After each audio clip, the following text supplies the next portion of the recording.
მოგესალმებით ძვირფასო მეგობრებო, ჩვენ ვიმყოფებით ლალიანთიცის სკოლაში. ეს არის პოდკასტი ლალისთან ყავაზე და დღეს ჩემი სტუმარია თინათი გნებავთ თიკო, როგორც ბევრი იცნობს, თიკო გობაძე.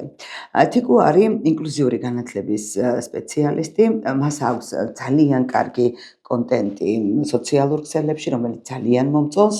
ძალიან გულშემატკივრობ, ძალიან ხშირად ჩემს მშობლებსაც ვეუბნები ხოლმე, რომ ნახონ მისი მინიატურები, ხო, ასე დავარქვევ და მომწონს ის, რომ აი ფორმატიც იმ შინაარს, ვისი განხორციელებაც უნდა ძალიან კარგად შეურჩია ფორმა.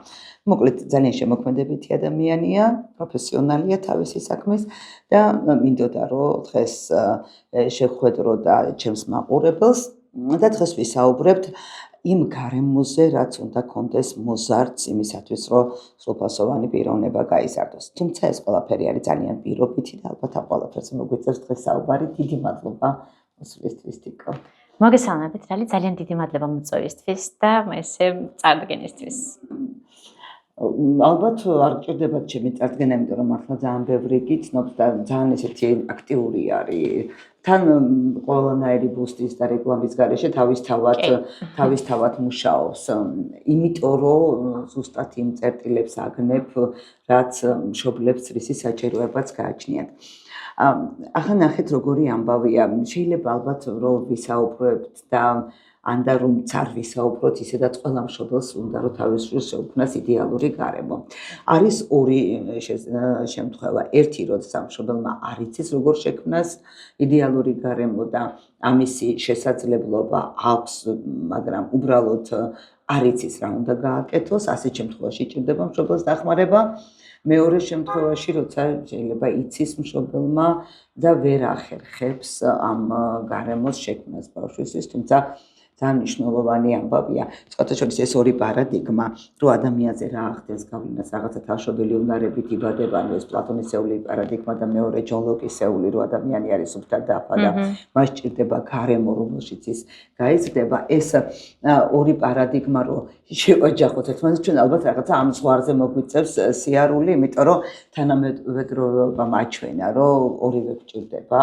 ადამიანი იბადება რაღაცა უნარებით, თანშობილი შესაძლებლობებით, ინტერესებით, ტალანტებით, მაგრამ იმავდროულად მას ჭირდება გარემო. აი სულ მაქვს ასეთი კითხვა. გადაყადაფიათებები ვიცი და აი მოცარტს რო არ ქონოდა კლავიატურანი და ვინ გამოვიდოდა. ხო შეიძლება რომ მოცარტი ისეთ ოჯახში დამოდებულიყო, სადაც არ ექნებოდა კლავიატურა. რას გააკეთებდა მოცარტი, დაწერდა თუ არა 5 წლის ასაკში სონეტებს. აი ეს მაინტერესებს, სონეტებს რა იყო და სონატას. ვფიქრობ, რომ ალბათ ვერ, რადგან მე ვარ ადამიანი სპეციალისტი პროექტში, რომელიც ძალიან დიდ მნიშვნელობას ანიჭებს გარემოს და აი ამ აპროვოცირებელ ფაქტორებს, ხო? და მთლიანად ბავშვი როცა იბადება, დიახ, როგორც თქვენ აღნიშნეთ, რაღაცა ჩვენთან დაყვება, ხო? რაღაცა უნარები, ნიჭი, მიდრეკილებები, ანუ ამ შემთხვევაში რაღაცა ეს გენეტიკურ ჭრილში აუცილებელია ვისაუბროთ. ხო, კი, აუცილებლად და რა თქმა უნდა, მაგას არ ვუარყოფთ, მაგრამ უკვე შემდგომ მთლიანად ამას ძალიან ბევრი კვლევაც ხატყობს, რომ მე თუნდაც რომ დავიბადო რაღაც ისეთი მიდრეკილებებით, რაც პირობითად ჩემს წინაპრებში იყო და მეც თან ეს მაქვს, უდიდესი გავლენა აქვს გარემოს. ნახეთ, ანუ მე როგორ გარემოს ვახვედრებ აი ამ ბავშვს, ხო? ანუ მისი ნიჭი, შესაძლებლობები, უნარები მთლიანად დამოკიდებულია უკვე იმაზე, მე როგორ გარემოში აღმოჩნდი, ხო? აი თუნდაც ის პირველი წამები. აი ჩვილობის სასაკიდე რო დავიწყოთ, ხო? ანუ მე როგორ გარემოში ვარ? თუნდაც ეს ტემპერატურა როგორია, განათებები როგორ დამხვდა? იქ რამდენად მზრუნველობითი გარემოა? რამდენად სწორად პასუხობენ ჩემს საჭიროებებს, ამ შემთხვევაში ჩემი ახლომსრდელები, ხო, თქვა დედა, მამა, ბებია, ბაბუა და ასე შემდეგ. ანუ მე მიქმნიან რაღაც აი ამ სასათბურე პირობებს თუ პირიქით მაქსიმალურად ვცდილობ რომ მე ჩემი უნარები, ჩემი შესაძლებლობები მაქსიმალურად გამოვავლინო, ხო? აი თუ ბავშვი პირობითად აღმოჩნდება სასათბურე პირობებში, შესაბამისად ის უფრო მეტად ადვილად ცივდება, გამოწვევებს ძალიან ისე ვერ უმკლავდება. და მოკლედ მისი ცხოვრება ბევრად უფრო სავსეა, ბევრი გამოწვევებით, ბევრი ტკივილით, ძალიან ბევრი სტრესით, იმიტომ რომ ის ასე მივაჩვიეთ, ხო? ეს დავახვედრეთ. მაგრამ მეორე შემთხვევა რომ ავიღოთ, აი, თუნდაც ეს ორ პირიქ არის ძალიან ხშირად სხვადასხვა ჩვენთან არის ესე გავრცელებული, აბაჩქარა დავხუროთ ფანჯრები, კარი ორ პირია, აბაჩქარა ქუდი დავახუროთ, კიდე ეს ქართულად რა ქვია, თათები ხო, ეს ხომ საერთოდ რომ ნახეთ, მე თავიდანვე ბავშვს ვუზღუდავ, ნახეთ, ვუზღუდავ შესაძლებლობას, რომ დიახ, ეს ტაქტიური მგრძნობელობა, თუნდაც ამ შემთხვევაში ხელზე რო წამოსული აქვს, განავითაროს. მაგრამ რატომ იყვადრე, ხო? იმიტომ რომ არ იყო პირობითად მაგრატელი, რომ ჩვენისთვის დაეჭრათ ფრჩხილი და ეს საფრთხე იყო, ხო, მისთვის თქვა თვალში, რომ მოხდელი იყო. კი ბატონო, მაგრამ როცა უკვე ეს მაგრატელი გაჩნდა და კაცობრიობა მოიფიქრა და მაქსიმალურად შექმნა ისეთი რესურსები, რაც ბავშვს გაუმარტივებს, ყოფას აღარ გამოვიყენოთ ეს ეს შემზღუდავი რამ ფაქტორი ამ შემთხვევაში რომ ბავშვი განვითარდეს. მოკლედ აი რახან ჩვილობის ასაკიდან დავიწყეთ მე თუ როგორც გარემო მას ვხვდები აი მაქსიმალურად რომ ბევრი ტანსაცმელი ხელზეც რაღაც ამოცმული ქუდი მუდმივად ვაბანაებ და სწრაფად ვაცვამ ბევრ ტანსაცმელს რომ მოხდ არ გაცილდეს. რას ვაკეთებ? უკვე რა თქმა უნდა მისი სხეულის ეს რაღაც ტემპერატურა ადაპტირდება ასე. და დიახ, სხვა შემთხვევაში ისევ დიახ, გაცივდება თუ ისევ იგივე არ გავაკეთე, ხო? მაგრამ მეორე ვერსია რო ავარჩიოთ, ხო? ჩვენ ვიცით რომ განვითარების მეთოდი. ხო, აი დაახლოებით, აი ჩვენ თუ ავირჩევთ პირობითად აღზრდის პროცესში იმ გზას, რომ მაქსიმალურად შევეცადო ბავშვის ის შეგრძნების ორგანოები გავააქტიურო, ხო? ვიცით ეს წამყვანი, აი რაღაცა ეს ყნოსვა, თქვათ გემო, ეს სმენის რეცეპტორები, ხო? ეს ტაქტილური მგრძნობელობა, კიდევ გვაქვს ჩვენ პროპრიოცეპტული და ვესტიბულური სისტემა, ხო? ანუ სხეულის წონასწორობის და ბალანსის განვითარებას როგორ შეუწყო ხელი. მოტორიკა. ხო, რა თქმა უნდა. ანუ ფაქტიურად როგორი განცდა მაგიცი ბავშვებს რო ვუყურებ, რომ აი გეგონება სხეული აქვთ, აი მეზობლის განათხოვარი პალტოსავით. ჯერ მორგებული არა აქვს და რაღაცა თვითონ ცალკე არიან და სხეული ცალკე. აი ეს დამხვევა არის ძალიან მნიშვნელოვანი. რა კარგი აქცენტია, ლალი, ნახეთ, მაგაში კარგად შეგვიძლია ჩავშალოთ ეგ ნაწილი, რომ აი ზუსტად მე თქვა, როდესაც თავიდანვე, აი ზუსტად ჩვილობის ასაკიდანვე აი ეს ჩემი რეცეპტორები რაც კანს ზემოთ არის განთავსებული და არ გააქტიურდა ისე როგორც საჭიროა. დავალსულ შეფუთული, დავალსულ ის ზედმეტად ჰიპერმზრუნველობით გარემოში. შესაბამისად ეს რეცეპტორები ვერ აქტიურდება ისე როგორც უნდა გააქტიურდეს, რომ მე ჩემი სხეული შევისწავლა, ხო? აი ეს მაქსიმალურად ფიზიკური აქტივობები რატომ არის ადრეულ ასაკში კარგი ექვსლამდე ასაკში? იმიტომ რომ მე რაც უფრო ბევრს მოძრაობ, ხომ? რაც უფრო ხშირად ვიხიბი სხვადასხვა ტექსტურას, სხვადასხვა ზედაპირს, გემოებს, ხო, სინჯავ, ხო, ყველაფერზე ეს ყნოსვის რეცეპტორებს ვააქტიურებ, ასევე მესმის ბუნების რაღაცა ხის შრიალი ჩიტების ჭიკჭიკი. მოსცემენ არაადეკვატურ ხმებს, ჩვენთვის რო არაადეკვატურია სინამდვილეში ეს ხო თვითშემეცნების ფორმა არის. უსმენენ, ხო, ნახეთ, საკუთარ სხეულზე მოსმენის პროცესია და ეს აუცილებლად ჭირდება ყველა ინდივიდს. აქვე ძალიან მნიშვნელოვანია მე მაგრამ ქალაქის პირობებში ძნელია, ან უნდა ისდებოდეს უსოს არ იყოს სოფელში ბავშვი. კი, ძალიან კარგი, აი სოფელთან კავშირი ვფიქრობ არ უნდა დავკარგოთ არავითარ შემთხვევაში, თუნდაც რა ვიცი, წლის განმავლობაში ერთი თვე მაინც. ერთი თვე მაინც, იმიტომ რომ იქ არის ის, რაც ვერ იქნება ჩვენს პირობებში, ხო, სადაც ახლა ვიმყოფებით. ამრიგად მოკლედ აი ამაზე სწორი ფოკუსი და ის რომ თქვა რა არის ბალანსი, ხო, მისე და ეს ხომ ძალიან დავისაგანია დღესაც კი თქვა რაღაც აღზრდის მეთოდებზე როცა ვსაუბრობთ, რომ რა არის ისეთი გარემო, რომელიც დიახ მაქსიმალურად ბავშვის პოტენციალის რეალიზებას უწყობს ხელს.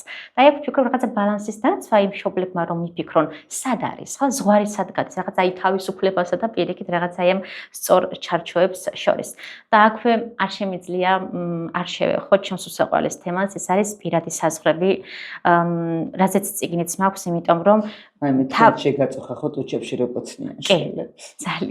ძალიან და აქ იმდენად დიდი საფრთხე იმალება, აი ესე რომ ჩავშალოთ, რომ დიახ, სიყვარული მესმის, მაგრამ სიყვარული სხვა ფორმებით გამოიხატება. აი პირადი საზღვრების იქ ნახეთ, ჩემი საკუთარი სხეულის გაუცხოებას მე თავიდანვე ვუწყობ ხელს. ანუ მშობელი უწყობს ხელს, მოკლედ რომ ბავშვი გაუცხოვდეს საკუთარ სხეულთან. ანუ მისი კი არ არის მშობლის კუთვნილება ეს სხეული. კიდევ ვფიქრობ ეს ძალიან კარგი შესაძლებლობა არის, რომ ჩვენ ვთქვათ ეგ ფრაზა, რომ ბავშვი არ ეკუთვნის მშობელს. ბავშვი არის ცალკე ინდივიდი და აი ხშირად მე მესმის როგორც თქვენ თქვით ლალი. კი, რა თქმა უნდა აქვს, მაგრამ ნახეთ ის ფრაზა რომ უბრალოდ მშობელი ამბობს რომ ჩემი შვილია და რაც მინდა იმას გავაკეთებ, მე ხოლმე კითხვას უსვამ მშობელს. კარგით, თუ არის მშობელი ისეთი რომელიც ბავშვზე ძალადობს, ორტყამს, ყოველთვის ამცირებს, რა ვიცი, კუთხეში აყენებს დასჯის მიზნით, ისევ შეგვიძლია ვთქვათ რომ მშობელმა უკეთესად იცის რა არის ბავშვისთვის კარგი? ხო, ნახეთ, ან რაღაც უკიდურესობები არსებობს. მე მითხრა ერთმა მშობელმა რომ მე მამაჩემი მომცემ დაო მათ რა ხეთო და კი. მომიწია ძალიან უხეშად თქმა, რომ რატო გონია რომ მე კარგი გაიზარდე მეთქი და ხო. იძულებული გავხდი რომ უამრავი ტრამვებით, აი ეს ეგეთი ფრაზა მეთქვა, იმიტომ რომ ფაქტობრივად სტრესირებული მოძალადე გაიზარდა და შვილებსაც იგივე უკეთებს. აი ზუსტად და ძალიან ხშირად სხვადასხვა მშობლები იმეორებენ იმას, რაც გაიარეს, როგორც აღზარდეს, ან მთლიანად საპირისპიროდ იქცევიან. თუ ვიღაც სარადობის სხვები იყო, თქვა ის შემდგომ უნდა რომ პირიქით ძალიან მზრუნველი გარემო ჰქონდეს. ორივე შემთხვევაში გავლენები არის მისი პირადი გამოცდილების. კი, ძალიან დიდი. მოკლედ ეს გამოხატულება სულ არის ხოლმე, თქვა მე რაც გავიარე სრულად გავაცნობიერებლად, ხო? მე შეიძლება ვერც კი გავაცნობიერო, აი ეს ერთი თუნდაც 2 წუთიანი პატარა ფრაგმენტი, რაც ჩემს ბავშვობის ასაკში, 3 წლის ასაკში, ან თუნდაც 2 წლის ასაკში, სანამ აი გარემოსთან სანდო მიჯაჭვულობა ყალიბდებოდა და მე ჩემი ტირილი, როცა მე პირობითად დედიკოსთან მინდოდა რომ ხელში ავეყვანე, ან როცა მშიოდა, როცა გამოცვლა მინდოდა, უგუნებელყოფილი იყო ეს ყველაფერი. ნახეთ, ანუ ეს სანდო მიჯაჭვულობა არ ჩამოყალიბდა ჩემსა და მშობელს შორის. ეს ავტომატურად შემდეგ რა მოხდა? უკვე მე აღარ მაქვს ნდობა გარემოსა და სამყაროს მიმართ, ხო? მოკლედ საფუძვლები არის სულ ქვევით. სულ ყოველთვის. ამიტომ სულ კითხვა უნდა დავსვათ, როცა ჩვენ რაღაც გვაწყობს, თუნდაც დასრულებს, ხომ ესეა? აი რაღაც წუხილი გვაქვს. ალბათ იმაზე უნდა ვიფიქროთ, რომ მოდი ცოტათი აი გადავახვოთ, აი კადრების გადახვას ვიცახი მე, რომ მოდი ჩავიდე სადღაც 6 წლამდე ასაკში რა ხდებოდა ჩემს ცხოვრებაში. არის შეიძლება რაღაც ისეთი აი ეს ფესვები, რამაც დიახ განაპირობა შემდგომ ახლა ეს ჩემი ეს ყოფა, ხო? ჩემი დამოკიდებულებები ადამიანების მიმართ, რა ვიცი, გარე სამყაროს მიმართ. ფაქტობრივად 3-დან 5 წლამდე ყალიბდება პიროვნება, ხო? ადამიანი პიროვნული უნარები მაქვს. კი, ზუსტად, ხო. მოკლედ აი ეს 2 წლამდე ძალიან სენსიტიური ასაკია, რომ მე სანდო მიჯაჭვულობა ჩამოვაყალიბო, რადგან ეს ხო სენსომოტორული განვითარების სტადია და აი რო ვისაუბრეთ, რომ ეს შეგრძნების ორგანოები მაქსიმალურად გავააქტიურო და ბავშვი მე მენდოს. ანუ მე როგორც მშობელმა მისი ნდობა მოვიპოვო, ხო? აი ამით რომ დაცული იყოს, თავი მშვიდად იგრძნოს, მის საჭიროებებს უპას, როცა ტირის დიახ მივეშველო ანხილში ავიყვანო, ან ჩავეხუტო, ან რა საჭიროებაც აქვს, ხო? და აი მაგის შემდეგ უკვე ვიცით, რომ არის რა ეტაპი, რაღაც ეს მე თვითონ ეტაპი მოდის, რაღაც საკუთარი იდენტობის ეტაპი, რომ მე როგორც პიროვნება, როგორც ჭამას და მშობელი დაისვები არა. კი, აი დამოუკიდებლობისკენ სწრაფა. დიახ, აი ეგეც ერთ-ერთი მიზეზია, რომ ხშირად იცით დაისვაროს, გადაიწუწოს, მაგრამ ჭამოს თავის. კი, ზუსტად. გეთანხმებით. აი ვგიჟდები, მოკლედ აი ამ ეტაპზე უკვე 3 წლის კრიზისზე, როდესაც რომ მშობელსა და ბავშვს შორის მიდის ბრძოლა, ხელჩართული ბრძოლა. ხო, რა? აი ღია კარს ამწრებს ზოგიერთი, არაფერი არ აქვს საბრძოლი, მაგრამ მაინც იცით. ხო, ხო, რა ხდება აქ ის ძალიან საინტერესოა და რო ჩავშალოთ და ძალიან მიხარია რომ ამის შესაძლებლობა არის ამ პოდკასტში, რომ აი ბავშვი ცდილობს დიახ დამოუკიდებლობის ხარისხი გაზარდოს. ანუ მე შემიძლია, ხო? მე ჩემით შევჭამ. თან თქო არ გამოგრჩეს ესე იგი, ეს არის ის ასაკი, როდესაც მე საცნობიერებს. მანამდე ბავშვი თავის თავზე მესამე პირში ლაპარაკობს, ხო? აი მიეცი გიორგის ანუ ყიდიან რაღაცა ესე და 3 წლის ასაკში უკვე მეს განცდა აქ და მეს იყენებს. კი, ზუსტად, ხო? აი სწორედ ამიტომ მე ეს უნდა დავინახო როგორც მშობელმა, ხო? ნახეთ, მე როცა ვიცი ეს რომ განვითარების ეტაპია, მე ბრძოლა კი არ მიწევს.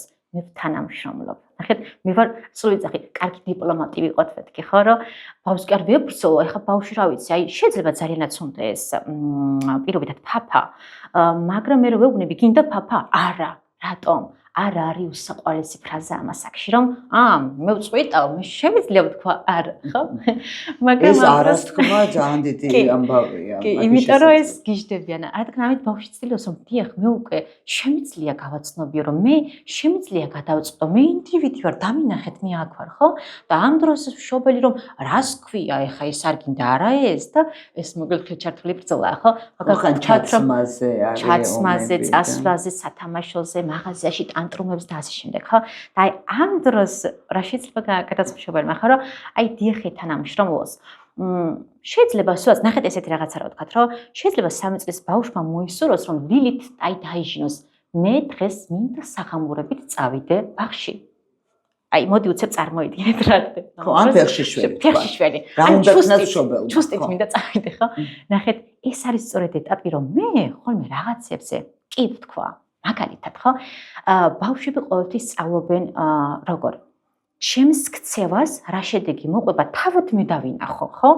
შეიძლება უბრალოდ აი ამ კრიზისულ ასაკში მშობელმა უთხრას, დიახ, კარგი, კი ბატონო, შეგეძდა დღეს ბაღში წახვიდე საღამოებით. მოდი განვიხილოთ ახლა სოციალურ ჭრილში, ხო? რა მოხდება? მაქსიმუმ მოხდება ის, რომ ვიღაცას გაუკვირდეს ბაღში, რომ უი საღამოებით ხარ. აი რა მოხდება? აი ეს ხო ტრაგედია არ არის? მოდი იმ მომენტში ამბობს, კი ბატონო, ეს სურვილი რომ მე დღეს საღამოებით მინდა წასვლა, წავიდეს. მაგრამ ეს წინასწარი ისინი პროგნოზები რომ ასე შემოგხედავენ და რაღაცა არ არის საჭირო, თვითონ უნდა გააკეთოს ეს დასკვნა. ზუსტად. ან მეორე ვერსაპირობდათ ბავშვი გვეშინავება, გარეთ ძალიან ცივა, ყინავს და მე ხუთს არ დავიხურავ. რატომ ეს უნდა რომ არა მისი პოზიციით. ანუ შეთავაზებას დიდი მნიშვნელობა აქვს. ხო თუ მშობელი ეუბნება რომ გარეთ ცივა და ხუთი დაიხურე, ანუ საბრძანები თვითონ აქვს. ამაზე ბავშვები გიждდებიან და არა არ მინდა ამბობს, ხო? აი თუ ეთქვი რა ძალიან ცივა და იქ თუ გინდა, რა ვიცი, ხუთი აგერდევს ან რაღაც. ხო, აი ან ეს ფორმატი და ანის რომ კარგი, თუმცა იცოდეთ, ხუთს თუ არ დაიხურებ, გარეთ ძალიან ცივა და შეგცივდება. ხო? მოდი ვცადოთ რომ დიახ, გავიდეთ ასე, ან კარგი ხუთის გარეშე და აუცილებლად ბავშვი დაინახავს რომ უი, ყური მოაყინა ძალიან ცივა, ხო? ან ჩაიგდე ჩანთაში და თუ მოგინდება მე მიაწოდა. ხო? ანუ იმ მომენტში აი არ შევეჭიბროთ რა, აი არ ჩაუდგეთ ესე რომ არა გინდა, არ გინდა მე რომ ვამბობ ისე უნდა გააკეთო. და მაგის გამო მე ბავშვებს უყალიბდებათ დაიგნორება ამ მშობლის ფრაზების და ძალიან ხშირი არის მე ოტოლარინგოლოგები მეუბნებიან ხოლმე რომ 4 წლის ასაკში ბევრ მშობელს მიყავს შვილი მექიმთან რომ გონიათ რომ სმენის პრობლემა ხო, კი, არის მის ხო ვამბობენ. იმიტომ რომ ექსპერიმენტი ჩაატარა მშობელმა და რომ ვილაპარაკე კაი ახლა მე რაც მინდა იმას რომ მიყურებს გასაგებია, მაგრამ მისთვის სასარგებლო რამეებიც რომ ვილაპარაკეო ისიც დაიგნორებული კონდაო. ხო და ამიტომ შეეშინდა და ნუ ექიმთან წაიყვნა რომ ხო არ აქვს სმენის პრობლემა. ანუ ეს არის ყველაფერი ამ ბრძოლის შედეგი, მშობელთან ბრძოლის შედეგი. და ძალიან კარგი აქცენტია ეგ ლალი რომ ხო აი თითქოს უკვე ბავშვი რო იწყებს დაიგონებას რატომ? მოდი ვცებ წარმოვიდგინოთ რომ ჩვენ რომ თითქოს ვართ 3 წლის ბავშვი, რავი 3 წლის თიკო. აი მშობელმა დააყენოს დიახ მისი თავი, აი ბავშვის ადგილას და უბრალოდ ერთი დღე მე დარწმუნებული ვარ, ვერ გაუძლებს მშობელი იმ რაოდენობით ინსტრუქციებს, რასაც აწოდებს 3 წლის ბავშვს. აბა ჩქარა მოდი, აბა შეჭამე, აბა ჩაიცვი, გვეჩქარება, ეს არა, ხელი გაუშვი. მუდმივად აი ამ პატარა ბავშვებს აქვთ ინსტრუქციები. ანუ მე ვინ ვარ ხო? ანუ წარმოიდგინე გადაიწვა ბავშვის ეს ტვინი უკვე და ფაქტად უკვე ის მისი დამოკიდებულება გარემოს მიმართ მშობლის საუბარზე, ინსტრუქციებზე რა ხდება? ხო რა მოდი, ანუ ტვინს მოკეთ ერთობა თავდაცვითი რეფლექსი რომ მე რომ გადავრჩე რაღაცები აღარ უნდა გავიგონო. აღარ უნდა გავიგონო და ბლოკავს ამ ინფორმაციას. კი, ბლოკავს დიახ და ეს მოკეთ ჩვენი ტვინი ძალიან ჭკვიანია რა აქვს ეს მექანიზმები, ხო ეს რაღაც თავდაცვის დამრიგა და ამბობს ეს უყალიბდება. ამიტომ ნაცვლად ეს რომ დავასრულოთ ეს кейსი რომ აი ამ კრიზისულ ეტაპზე მე კი არ ვებრძოლო ბავშვს, დიახ ვიყო დიპლომატი. არჩევანის შესაძლებლობა აქტიურად შემოვიტანა მაგალითად.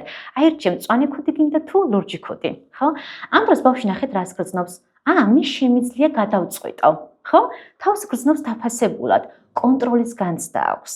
აი კონტროლის განცდა როცა ბავშვს აქვს, აი იქ უკვე ყველაფერი კარგად არის, ხო? მაგრამ ნახეთ მშობლის მხრიდან ანუ მშობელიც მოგებაშია. დავასუსტოთ რა კონტროლის განცდაში რას გულისხმობ. აი მაგალითად მე თუ ვეუბნებ რომ შენ აირჩიე რომელი ქუდი გინდა, მწვანე თუ შავი, თვითონ წვიტავს. ხო, ანუ კონტროლი გარედან კი არა, თვითონ არის მაგ კონტროლი. თვითონ გადაწყვიტა, დიახ, რომ მე გადავწყვიტე რომელი ქუდი დავიფარო და არა ის ერთი რომელიც დედას უნდა, მაგალითად, ხო? ანუ ან თუნდაც კერძზე იგივე, პირობითად რა ვიცი, ფაფა გინდა თუ ამ შემთხვევაში მაკარონი, მაგალითად, ხო? თავაზობ ბავშვს. შეიძლება თავად აირჩიოს რომელი უნდა, მაგრამ მოდი შეიძლება გქონდეს ერთი კერძი. კარგი, ამ შემთხვევაში შევთავაზოთ რომელი თეფსზე გინდა რომ დაგიდო ეს მაკარონი, ან რომელი ჭიქა გინდა, ან რომელი ჩანგალი. ანუ სულ შეიძლება ჩვენ მოვიფიქროთ რაღაცა ტიპის არჩევანი, კი, რომელიც თავს კარგად აგრძნობს. თვითონ გააკეთოს ეს არჩევანი.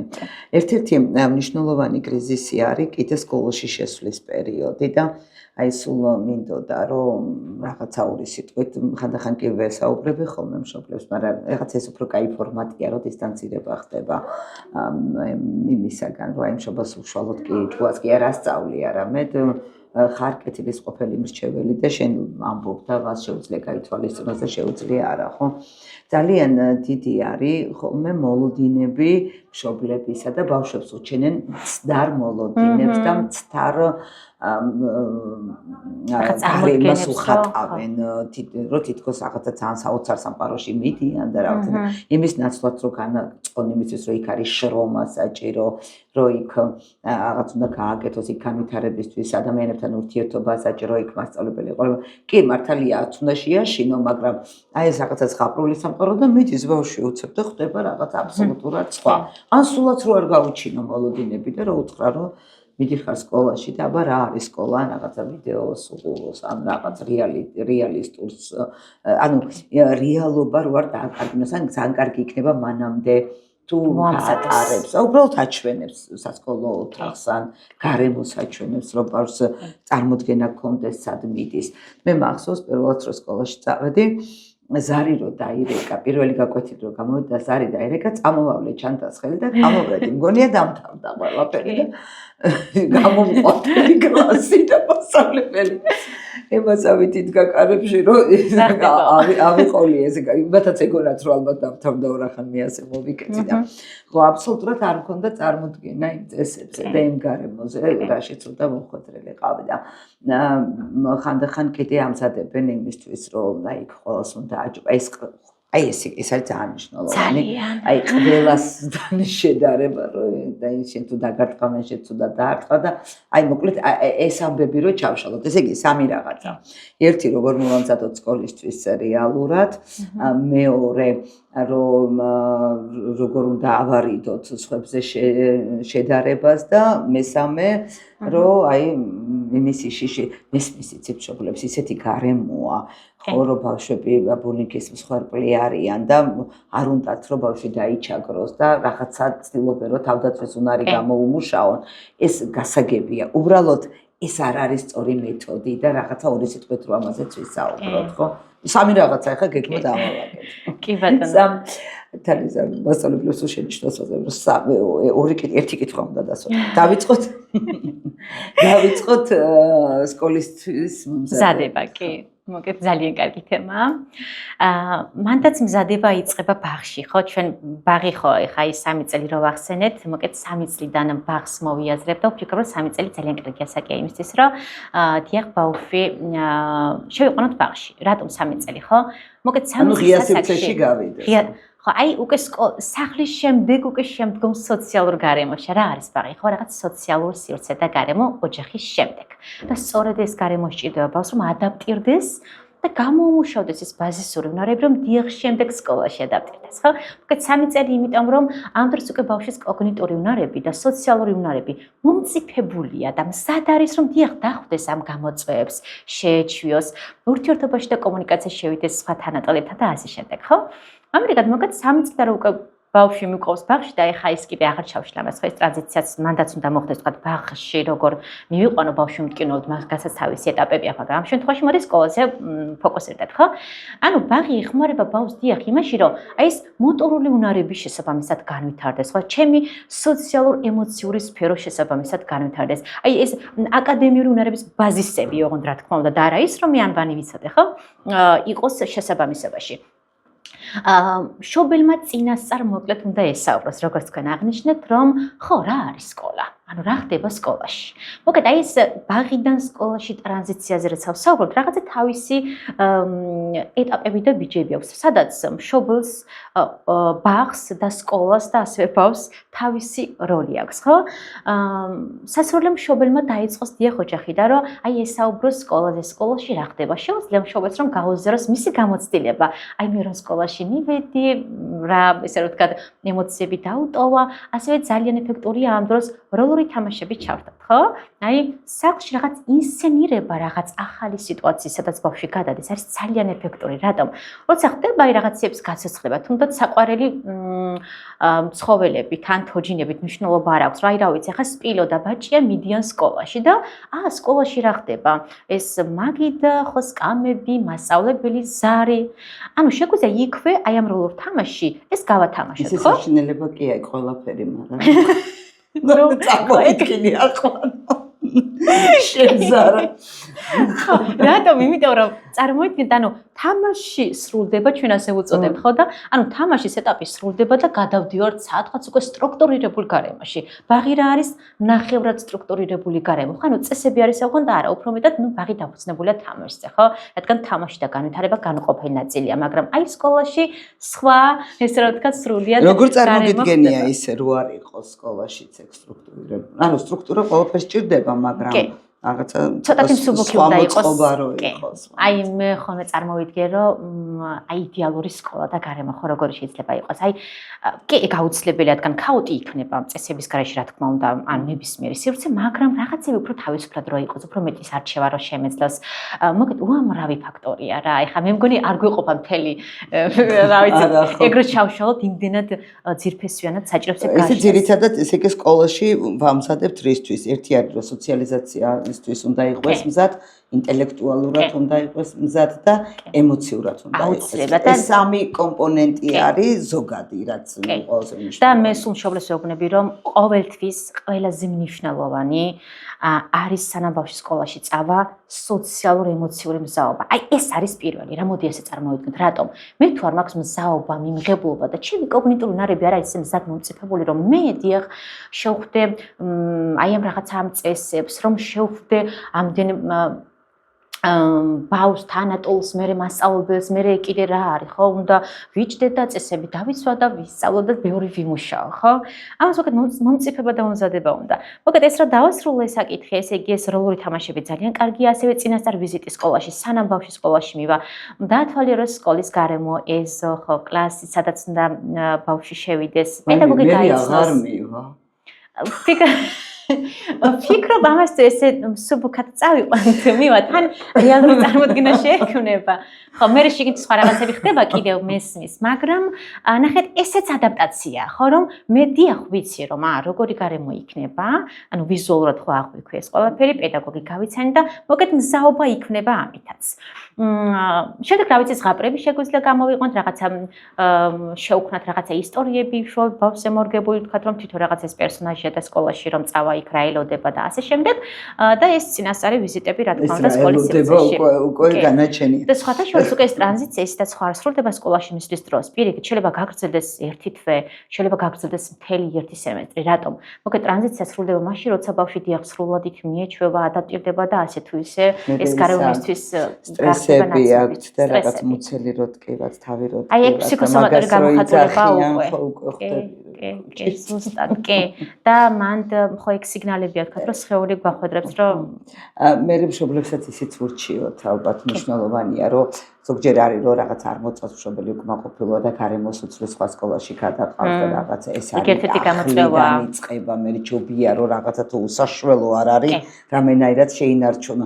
ანუ სტაბილურობა და სკოლის შენარჩუნება არის აი ძალიან მნიშვნელოვანი ბავშვის ფსიქოემოციური განვითარება. სრულიად გეთანხმებით, ნახეთ, თუ დიახ, როგორც თქვენ აღნიშნეთ, რაღაც გამოუვალი არ არის, რაღაც მძიმე кейსი, სასურველია პირიქით მე ვასწავლო შებრძოლება ბავშვს, მოგვარება, აი განვიხილო ხო პედაგოგთან ერთად, რომ რით წავეშვილო ჩემ შვილს. აი პირობითად რაღაც კონფლიქტი მოვიდა თანატოლებთან. ამ შემთხვევაში მე რა შეიძლება გავაკეთო როგორც მშობელმა? დიახია კომუნიკაცია, ხო? რაღაც შესწავლა იმისი, საიდან წარმოიშვა ეს კონფლიქტი, ხო? ანუ აი ამ ბავშვსა და სხვა ბავშვებს შორის. მოგეთ ყოველთვის იმაზე ფიქრი, რომ მე ბავშვს ვასწავლო პრობლემის მართვის სტრატეგიები, ეს გამოვუმუშაო, ანუ თვითრეგულაციას მივაჩვეო ბავშვი და არა ის რომ ჰოპ რაღაც გამოწვევა რომ შეგხვდება, აბა გაიქეცი.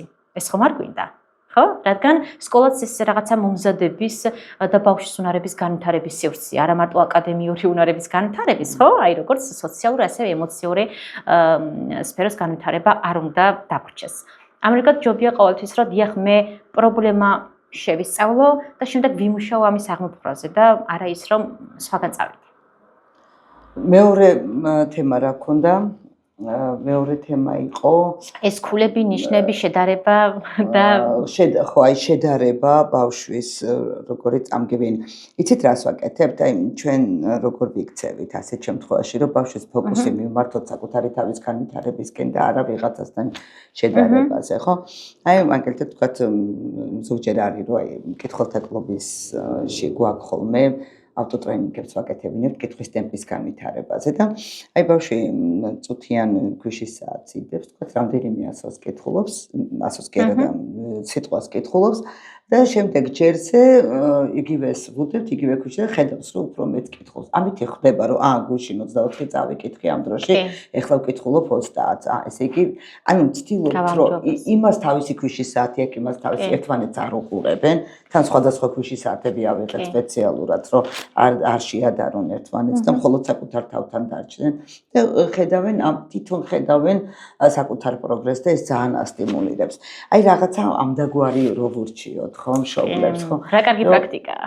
რას თქვენ გააზიარეთ ახლა, არის ხო, რომ რაღაც ამდაგვარი, აი როგორ უნდა მოიქცნენ, რომ ესე იგი ყველაზე დიდი ის არის კიდე შეცდომა დედმამიშვილებს რო ადარებენ, ზოგჯერ არის მეც მემართება ძმის და სახელებს ვეძახით ერთმანეთს, რა ვქნათ ადამიანები, ვერ ვიცი რომ არ არის სწორი, მაგრამ დამართნია ხო, რომ დედმამიშვილების სახელები როცა გერევა, ეგეც არ არის კაი ამბავი. კი ბატონო. მე ვფიქრობ, ეგეც ერთ-ერთი ძალიან დიდი გამოწვევაა, იმიტომ რომ შემდეგ ჩვენ გვიკვირს ეს ბავშვები, ხო, რომლებიც შემდეგ არიან მოზარდები, შემდეგ ზრდასრულები. რამ ჩამოაყალიბა ასეთად, რომ აი ეს მუდმივი კონკურენცია, ეს ჟინი, ეს მუდმივი წარმატება არ უხარია. წარმატების შური, ეს რაღაცა არ ვიცი, ეს ბოღმა, ეს მუდმივად სხვისი დაცინის, გაკიცხვის სურვილები საიდან? მოდი ვთქვათ საიდან, იმიტომ რომ მე თვითონ მაშ თავნერგე რომ შენ უნდა იყო მუდმივ კონკურენციაში, შენ უნდა იყო ყველაზე მაგარი, შენ უნდა გქონდეს ყველაზე კარგი ქულა. ანუ ნახეთ, მე თავად შევქმენი ამის საფუძვლები, გაუცნობიერებლად ოღონდ, იმიტომ რომ მე ვიცი რომ დიახ, მესმის, ყველა მშობელს კარგი უნდა საკუთარი შვილისთვის, თუმცა შეიძლება მე უფრო ჩემი გამოცდილება არ იყოს საკმარისი იმისთვის, რომ მე სწორი პოზიციონირება დავანახო ჩემ შვილს, ხო? რთულია მშობელი. ამდენ რამეზე უნდა იფიქროს. მშობელთა სკოლები აუცილებელია, მე ვფიქრობ, რომ ნახეთ, კი, ნახეთ, აუცილებლად აი რომ დავაკვირდეთ ხო გამოცდილი ქვეყნების აი რაღაც წარმატებებს და ასე შემდეგ აი პრაქტიკებს მანამ სანამ ბავშვი მშობელი გახდება მშობელი აუცილებელია აი ბაზისური ეს ინფორმაციები შეაგროვოს და ჩვენთან რა ხდება ჩვენ ხო ვიცით მშობლები ვხვდებით სრულიად მომზადების გარეშე თქვენ წარმოგიდგენთ ჩვენ რამხელა პასუხისმგებლობას ვიღებთ ახალი ინდივიდის ახალი სიცოცხლის მიმართ და ანუ ვუსპობთ მთლიან ცხოვრებას. დიახ, სრულ ამის მნიშვნელობით. ან დიახ, აი, ხო? იმიტომ რომ არასწორად ვაყალიბებთ არასწორად. ერთი სიტყვაც კი, ერთი სიგნალიც. ანუ რა ხდება ბავშვის ტვინი ასე მუშაობს. 6 წლამდე განსაკუთრებით ეს ფილტრაცია არ გააჩნია ამის ტვინს, ხო? მე რაც გავუშვი, ჩაიდო მის კოდირებაში მორჩა და იმას ეფუძნება შემდგომი გამოცდილებები და შემდგომი ცხოვრება. ამრიგად აი ეს მშობელმა ფრთხილად იყოს, აი რაღაც ნეიტრალური პოზიცია ჰქონდეს და სულ შეადაროს ბავშვი საკუთარ თავს. აი თქვენ რომ აღნიშნეთ, ეგ ძალიან კარგი პრაქტიკაა, ხო? ესე იგი ნახეთ თქვენ იცავთ ინკლუზიურობის პრინციპს. და ვგიჟდები ამას და ეს ინკლუზიურობის პრინციპის დაცვა ყველაზე მნიშვნელოვანია ყველა სივრცეში, სადაც ბავშვია, რატომ? ჩვენ მნიშვნელობა არ აქვს მოკლედ დიაგნოზს, ბავშვი არის ბავშვი, იმიტომ რომ ყველა ბავშვს რაღაც განსხვავებული შესაძლებლობა აქვს, განსხვავებული უნარი, ხომ ასია? ორი ერთნაირი ბავშვი არ მოიძებნება, ტყუპებიც კი, სრულიად განსხვავებულები არიან, ხო? ამრიგად აი ვიღაცასთან ხო ეს 2 წუთი უნდა, რომ წაიკითხოს ქვიშის საათზე, ვიღაცას 5 წუთი, ვიღაცას 10, მე რას ვაკეთებ? მე ვუყურებ მას რომ ხო მოდი შენ შენს თავს უყურე და მოდი შენი თავი შეადარე ხვალ ისევ შენს თავს ხო? ვაუ, პროგრესი მაქვს მე ხო უფრო მეტი შედეგი დავდე. მოგეთ ფოკუსი ყოველთვის ძალისხმევაზე და პროცესზე ყოველთვის მომგებიანია. მინდა ეს განმარტო რატომ არის მომგებიანი, ხო ნახეთ? ესეთი ძალიან კარგი კვლევა ჩაატარეს და მოგეთ ბავშვები, მოგეთ ორ ჯგუფად დაყრეს ბავშვები, ხო? ანუ ბავშვები, რომლებსაც ჰქონდათ, ესე რომ ვთქვათ, სივრცე, სადაც მუდმივად ეუბნებოდნენ იმას, რომ ყოჩახ, შენ მაღალი ქულა გაქვს, ბრავო და ჯილდო იყო მოკლედ მუდმივად, როცა ის რაღაც კარგ შედეგს დადებდა. ანუ ეს ბავშვები ფოკუსირდებოდნენ ყოველთვის შედეგზე და მეორე ჯგუფში სულ იყო ნახეთ როგორი შექება. ვაუ, შენ შეეცადე, შენ გამოგივიდა, შენ ანუ პროცესზე იყო ყოველთვის ფოკუსი.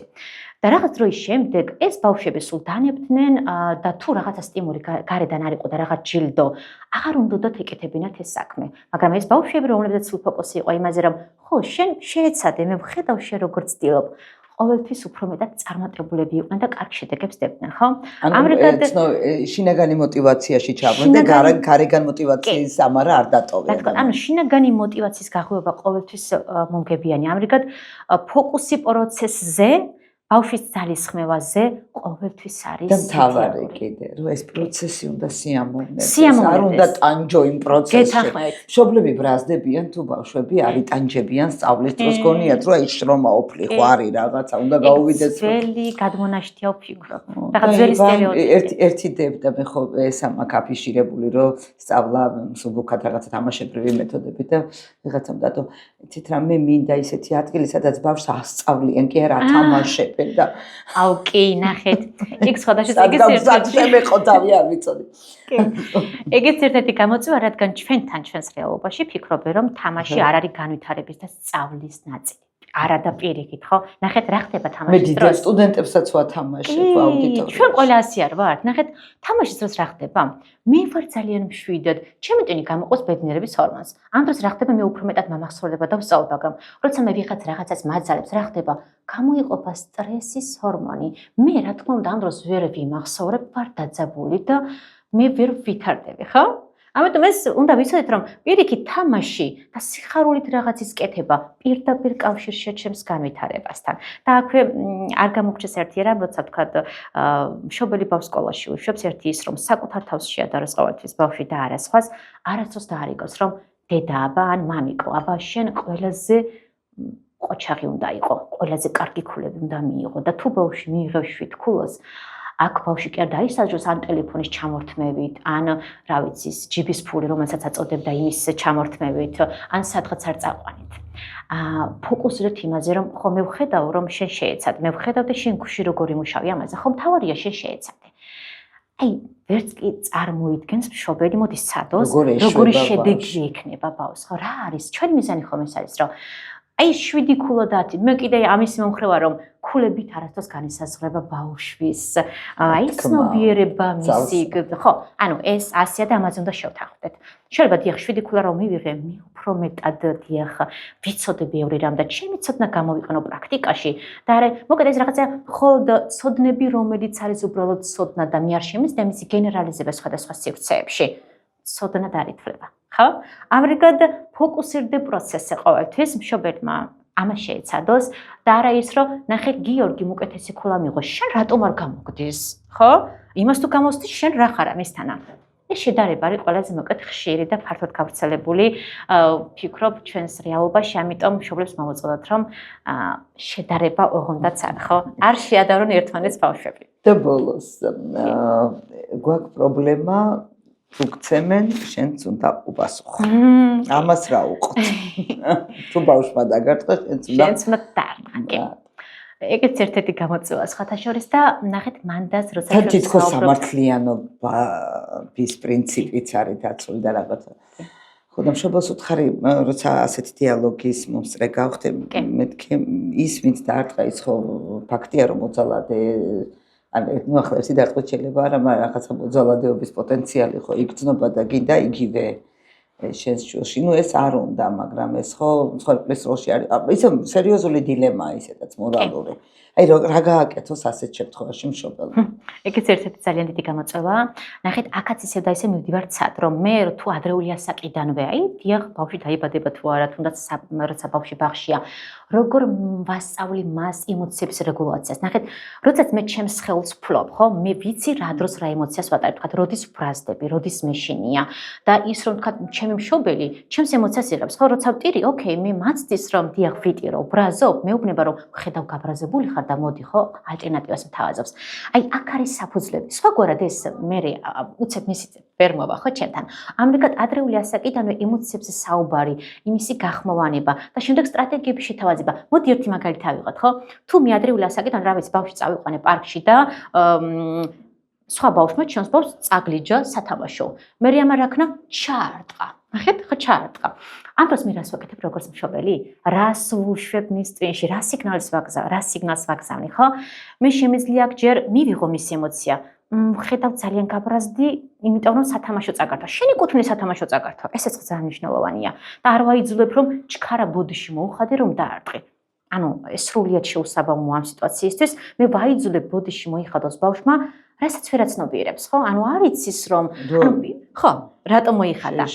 კი, პირიქით მე რას ვაჩვენებ რომ ხო ეს შენ გეკუთვნის ეს სათამაშო დიახ მართალი ხარ, ხედავ გაბრაზდი და ამიტომ დაარტყი. თუმცა დარტყმა მიუღებელია. შეგიძლია უთხრა, გაჩერდი, ეს ჩემია. ნახეთ რა ვასწავლე, ალტერნატივა ვასწავლე. ჯანსაღი სტრატეგია შევთავაზე რომ დარტყმა არ არის ყოველთვის გამოსავალი. არა, ეს როცა მოძალადია, მაგრამ როცა მსხვერპლია, ხო, მანდა თავდაცვა. კი, აი ნახეთ, ვთქვათ, პირიქით ჩემს შვილს ურტყამს, ხო ვიღაც, ნახეთ, აქაც რას ვასწავლე საზღვრების დაცვას. მე თუ ვიცავ ბავშვის საზღვრებს, ვასწავლე რომ გაჩერდი, გაიწიე, ანუ ხმამაღლა დაყურება რომ არა. მოგეთ, არა ის ძალიან მარტივია ბავშვები მარტივად სწავლობენ მას რომ არა, არ შემეხო და ფიქსაცია ხელით, ხო? ამახსოვრდებათ რომ მე ჩემი თავი დავიცვა. მოგეთ, ის რომ შენც დაარტყი, არასწორი სიგნალია. კიდევ ვიცით აქ რა არის მთავარი? შეიძლება ესეთი სიტუაცია იყოს რომ დიახ, ჩაარტყას ვიღაცამ ამბავს და ბავშვს აქვს იმის სიუნარი ინსტინქტურად თვითონ თავი დაიცვას. ესეც საჭიროა, იცით? ამრიგად ნახეთ, ბავშვი თავად ხვდება ხოლმე რომ თვითონაც შეებრძოლოს. ესეც საჭიროა. ანუ მე იმას არ ვამბობ რომ შენც ჩაარტყი, მაგრამ ბავშვი ხვდება თავი დაიცავი. როცა ვეუბნები თავი დაიცავი, იქ ავტომატურად ხვდება ბავშვი რომ ვიღაცა რა ურტყამს, გაჩერდეს ასე და თავი დაუხარეს. ხო თვითონაც ქმედებაში გადავიდეს. ხო ის რომ გაჩერდი, ის რომ თვითონაც სხეულებრივად გამოხატოს და ამ დროს ის მეორე მხარე, ხო, ვინც ძალადობს ამაზე ჩერდება, აუზდება, რადგან რა არის, ხო? ანუ ზოგადად ვინც ძალადობს ჩვენზე რაღაც იმისი ფსიქოლოგია, რომ მე დავიჩაგრო, გავჩუმდე, თავი დაუხარა, ხო? მაგრამ მე როგორც კი, ხო? ესე პოზიციონი გავიშლები, ხო, ის უკვე თვალებს ხო. ზუსტად. აი, ანუ ესე გამოდის, რომ პატარაობიდანვე ამას მე ვუდებ დიახ მას ვასწავლე და შემდგომ უკვე მარტივია, რომ თავი დაიცვას, რომ თქვას არა, რომ გაჩერდი, ან დახმარებას თხოვოს მშობელს, მასწავლებელს, ხო? უფრო სტრატეგიები და არა, რა ვიცი, ბრძოლა. ეგ ძალიან მარტივია რომ მე ჩარტყმით უყას ხო მარტივად მოსაგვარებელი ანუ გამოდის ვასწავლი გაქცევას ვასწავლი ძალადობრივი გზებით როგორ გადაერჩინოს თავი რაც სოციალურად მიუღებელია აღარ მუშაობს ინსტინქტის დონეზე დაგარტყამენ და არტყი ამას ცხოველიც ახერხებს და ადამიანი კი ჩვენ ხო სოციალური არსებები ვართ ხო და აი ამ ინსტინქტებში ვტოვებთ კი თიკო ისეთ საინტერესოა შენთან საუბარი ალბათ რა არ ვიცი ძალიან ბევრი кейსი მაქვს დაგროვილი რომლის ანალიზით ძალიან კარგი იქნებოდა მაგრამ ალბათ შემდეგისთვისაც შეიძლება რომ გადავდოთ როგორ ძალიან დიდი დრო გაგვეპარა ამ საუბარში და ბოლოს ფინალური ნაწილი ჩვენი პოდკასტის არის ის რომ ჩვენ რაღაცას ყოველთვის ვსაუბრობთ ყავაზე ყავის შესახებ. კი. ეს არის ჩვენი თავარი ამბავი ფინალური. რა არის ყავა შენ? ანუ მე შეხვედრამდეც თქვი რომ დიდად მე ყავას ესე არ მოვიხარ, თუმცა იმდენად სასიამოვნო, თუმცა ნახეთ, მე ძალიან მიყვარს ყავა მივირთო ხოლმე მსგავს, აი როცა ვთქვათ საუბრობ მეგობართან რაღაც თემებზე ან რაღაც საკითხებს განვიხილავ, ძალიან სიამოვნებს კი, აი ხა თქვენ წარმოიდგინეთ ისე მე სიამოვნა ეს პროცესი და ეს ყავაც, რომ ალბათ ესე ძალიან მიუბრუნდები ხშირად ამ პროცესს. ამიტომ რაღაცა ხა ყავა ჩემთვის არის ძალიან სასიამოვნო, კარგი შთაბეჭდილებების და პოზიტიური მუხტის შემომტანი. ამიტომ კი, სტიმულებს აკეთებს ყველაფერი პოზიტიურის. და ის რომ იცახია რომ ყავა, ბევრი ყავა არ არის ჩაფხოლა. სასარგებლოა სხვათა შორის და პირიქით მე ამიტომ ხოლმე ვთქვათ დღის გამბაში ერთი მაინც დავიერთდი. 5-6 ფინჯანი თავისუფლად ესეთ. კი ბატონო. უფრო მეტიც კი შეიძლება ხანდახან თუ მიჩვეულები ხარ. ძალიან დიდი მადლობა თიკო, დაგემშვიდობები, დავემშვიდობები ჩვენს მაყურებელსაც. ეს იყო პოდკასტი ლალისთან ყავაზე და დღეს ჩემი სტუმარი იყო თიკო გობაძე, ინკლუზიური განათლების სპეციალისტი და იმედი მაქვს, რომ რაღაც ისეთები ვილაპარაკეთ, რაც გამოგადგებათ.